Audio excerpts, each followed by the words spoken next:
नमस्कार. सेवा सामाजिक विकास संस्था या आपल्या युट्यूब चॅनलवर मी भक्ती तुमचं सगळ्यांचं मनापासून स्वागत करते. जागतिक स्तरावरील मनुष्यबळाच्या तुलनेत भारतीय मनुष्यबळ फार कमी किमतीत उपलब्ध होते. जर आपण राष्ट्रीय पातळीवरती विचार केला तर ग्रामीण भागातील जवळपास 90% मुलं ही 10वी, 12वी किंवा पदवीच्या अगदी पहिल्या ते दुसऱ्या वर्षापर्यंत शिक्षण पूर्ण करतात. आणि तसंही शाळा कॉलेजेसमध्ये मिळणारं शिक्षण आणि तिथे असणाऱ्या स्थानिक उद्योग व्यवसाय यांच्या गरजा काही ते पूर्ण करू शकत नाही. मग फक्त केवळ आपल्याला पदवीच्या आधारे नोकरी मिळेल या संभ्रमात तरुणाई भटकत जाते. आणि सध्या जर आपण विचार केला तर बेरोजगार तरुण आणि तिथे असणारे उद्योजक यांच्यामध्ये आपल्याला फार मोठी दरी पाहायला मिळते. मग ती दरी नेमकी कोणती आहे तर ती आहे स्किल, कौशल्य. तुम्ही जर चॅनलला नवीन असाल तर नक्की सबस्क्राईब करा. आज आपण बघूयात की introduction to soft skill. What is a soft skill? These are personal characteristics that describes an individual's ability to interact with people and situations around. मराठीतून जर बघितलं तर स्वभाव गुण वैशिष्ट्य आहेत. एखाद्या व्यक्तीची ॲबिलिटी किंवा तिची क्षमता to interact with people and situation, त्याच्या सभोवताली असणारी लोक आणि त्याच्या सभोवताली असणारी परिस्थिती याच्यासोबत तो कशा प्रकारे इंटरॅक्ट करत आहे हे झालं त्याचं skill. Soft skill can be explained as a group which comprises personality traits. त्याच्यामध्ये स्वभाव गुण वैशिष्ट्य येणार आहे, सोशल ग्रेसेस आहेत, लँग्वेज आहे, हॅबिट्स आहे, सोशॅबिलिटी आहे, ऑप्टिमिझम आहे, आशावाद, सामाजिकता, सवयी, भाषा कौशल्य that characterize relationship with other people. Soft skill complement hard skill which are occupational requirement of a job and many other activities. They are related to feelings, emotions, insight. या सगळ्याशी soft skill निगडीत आहेत. For example, skill required for doctor, teacher, army trainer is different with their occupation. प्रत्येकाच्या व्यवसायानुसार त्याच्याकडे असणारी skill हे different असणार आहेत. जसं डॉक्टरचं आहे, डॉक्टरचं ऍक्च्युअल हार्ड स्किल काय आहे की एखादा डिसीज डायग्नोज करणं आणि त्याच्यावरती ट्रीटमेंट करणं. पण त्यांचं बिहेवियर, त्यांच्या फ्रीली असणारा एन्व्हायरमेंट हे सुद्धा मॅटर करतं. जसे की टीचर्स आहे, टीचरचं हार्ड स्किल काय आहे की टीचिंग करणं. पण एखादा सब्जेक्ट आपल्याला केव्हा आवडतो, ज्या वेळेला त्या टीचरचं जे स्किल आहे, शिकवण्याचं जे स्किल आहे त्याच्यावरती तो सब्जेक्ट आपला फेवरेट होऊन जातो. त्याच प्रकारे प्रत्येक ऑक्युपेशन वाईज त्याचे स्किल डिफरंट राहतात. स्मार्ट स्किल याच्यामध्ये काय काय पॉइंट्स इन्क्लूड होतात तर आहे communication, presentation, public speaking, listening, business etiquettes, leadership, motivation, team work, writing skill, executive presence, हे सगळं स्मार्ट सॉफ्ट स्किल मध्ये इन्क्लूड आहे. आता आपण जर बघितलं benefits of soft skill, benefit soft skill कशासाठी लागणार आहेत आपल्याला? एखाद्या ऑर्गनायझेशन मध्ये किंवा एखाद्या कंपनीमध्ये, एखाद्या इंडस्ट्रीमध्ये जर तुम्ही इंटरव्ह्यू देत आहात किंवा एखाद्या इंडस्ट्रीमध्ये जर तुम्ही वर्किंग आहात तर याच्यामध्ये तुमचे बेनिफिट जे आहेत सॉफ्ट स्किलचे हे तुम्हाला सुद्धा होणार आहेत. म्हणजे फ्रॉम बोथ साइड असणार आहेत. एम्प्लॉयच्या साइडने सुद्धा असणार आहेत आणि इंडस्ट्री किंवा ऑर्गनायझेशनच्या साइडने सुद्धा असणार आहेत. आता ते बेनिफिट्स काय आहेत? Increase credibility with customers.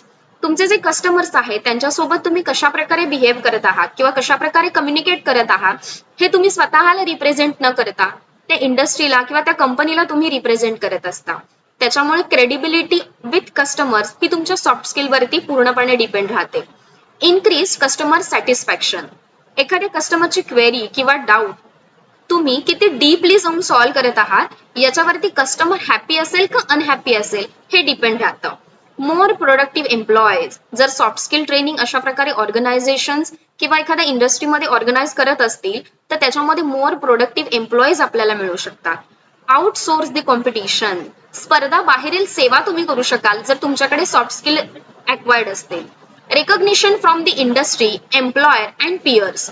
Recognition आपोआपच येणार आहे. जर तुमच्या सॉफ्ट स्किल नुसार तुमचं परफॉर्मन्स त्या प्रकारे असेल तर आपोआपच इंडस्ट्रीकडून रेकग्निशन सुद्धा तुम्हाला मिळणार आहे. New employment opportunities. नवीन एम्प्लॉयमेंटच्या अपॉर्च्युनिटीज सुद्धा मिळत राहतील. Increase ability to perform on the job.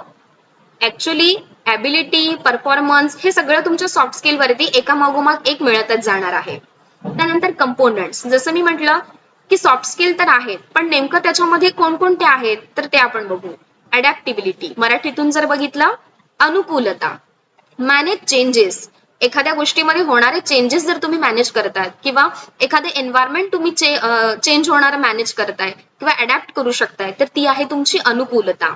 त्यानंतर आहे इमोशनल स्ट्रेंथ म्हणजे भावनिक ताकद. जिथे तुमचे मूड आणि त्यांचे कंट्रोल तुमच्या हातात असेल तर ते आहे तुमची इमोशनल स्ट्रेंथ. त्यानंतर आहे लिडरशिप. लिडरशिप आहे नेतृत्व क्षमता.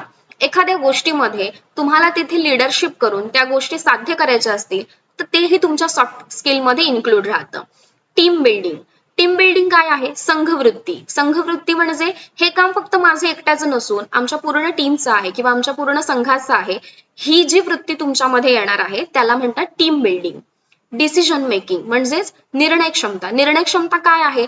ज्याच्यामध्ये तुम्ही एखादा डिसिजन हो किंवा नाही याच्यामध्ये देऊ शकत असाल, तुमच्याकडे असणारा वेळ, तुमच्याकडे असणारे रिसोर्सेस तुम्ही कितपत चांगल्या प्रकारे वापरू शकताय याच्यावरती तुमचे डिसिजन मेकिंग पॉवर डिपेंड राहते.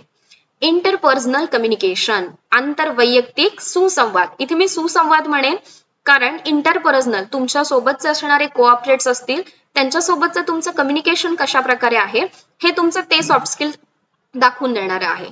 निगोसिएशन स्किल, तुमच्या सोबतचे असणारे कोऑपरेट्स आहे त्यांच्यासोबत तुमचं पर्सनल किंवा प्रोफेशनल कम्युनिकेशन जे आहे ते निगोशिएबल असलं पाहिजे.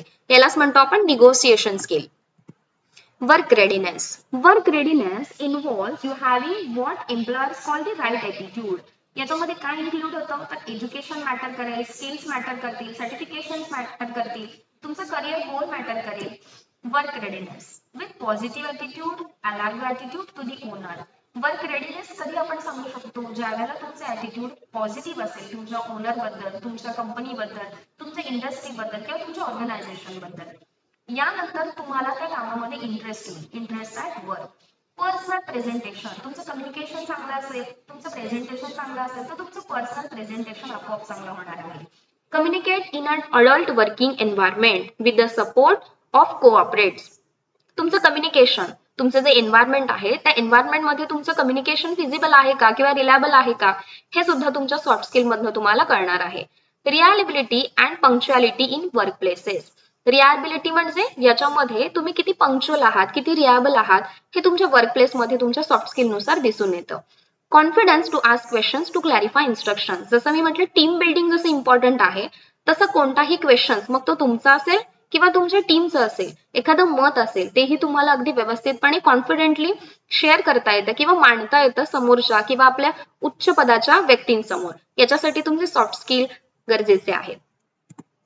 ऍट दी लास्ट जर आपण बघितलं तर वर्क रेडीनेस हे कसं पॉसिबल आहे किंवा ज्या पद्धतीने आपण बघितलं तर वर्क रेडीनेस तुमचा आल्यानंतर तुमच्याकडे जी स्किल्स आहेत ती ॲक्वायर्ड केल्यानंतर तुम्ही मोर कॉन्फिडंट असाल, मोर प्रेझेंटेबल असाल, मोर रिलायबल असाल आणि मोर पंक्च्युअल असाल तुमच्या वर्कसाठी. थँक्यू. व्हिडिओ आवडल्यास नक्की लाईक आणि शेअर करा. धन्यवाद.